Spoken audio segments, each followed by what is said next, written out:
పిల్లలు ఎంతసేపు గిటార్ కొట్టేసి లేకపోతే కీబోర్డ్లు వేసేసి సంతలో బైబిల్ పెట్టుకుని అలా వెళ్ళిపోయి అబ్బా నేను పరిచయం చేసేసాను అని సంతోషపడిపోతున్నారు అని అంటే మనం చెప్పే ఉదాహరణలు అక్కడి వరకే సంకుచితంగా ఉన్నాయేమో అని ఆలోచించాలి.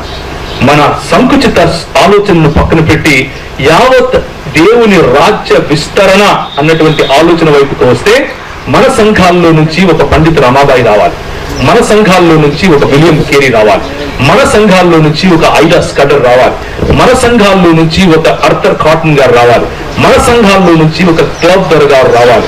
ఇలాంటి వారు వందల సంఖ్యలో రావాలి.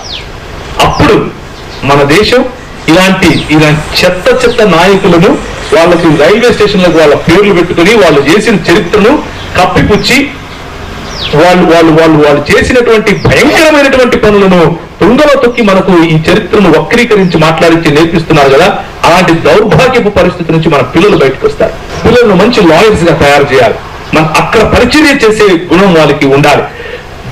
పాలకుల ఎదుట నిలబడి మాట్లాడగలగాలి. సామెతల గ్రంథం చెప్తుంది, తమ చేతి పని ఎందు నిపుణత గల వాడిని చూచితిగా వాడు అల్పుల ఎదుట కాదు కానీ రాజుల ఎదుట నిలబడము. ఆ పరిచర్యలోనికి మనం వెళ్ళాలి. మన దేశాన్ని కట్టిన మనం, మన దేశాన్ని నిర్మించిన మనం, మన దేశానికి వెన్నెముకగా ఉన్న మనం ఏమైపోయాం? దేశద్రోహులం అయిపోయాం. మీరు ఈ దేశానికి చెందిన వారు కాదు అని ఒకడంటాడు, మీరేమో ఈ దేశానికి పట్టిన చెదా అని ఒకడంటాడు, ఒకడేమో పుస్తకం రాస్తాడు, ఇంకోటి ఇది క్రైస్తవ్యం అని అరిందమా అనేవాడు ఇంకొక పుస్తకం రాస్తాడు. ఎవరికి తోచినట్లు వారు. మనం మాత్రం అదేం బట్టి నాకేం పోయిందిలే అన్నట్లుగా మనం ఉంటాం. ప్రియమైనటువంటి క్రైస్తవ సంఘమా, ఇది మనకు భాగ్యం కాదు. మనము నిద్రలేవాలి.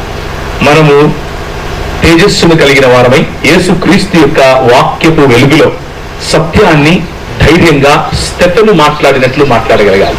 మనం మాట్లాడినప్పుడు స్టెఫెను మాట్లాడినప్పుడు అంట ఆయన యొక్క ప్రభావాన్ని వారు ఆపలేకపోయారు అని దేవుని వాక్యం చెబుతుంది. ఆయనను వారు నిలువరించలేకపోయారు అని దేవుని వాక్యం చెబుతుంది. మనలో స్టెఫెనులు లేవాలి, మనలో పౌలులు లేవాలి.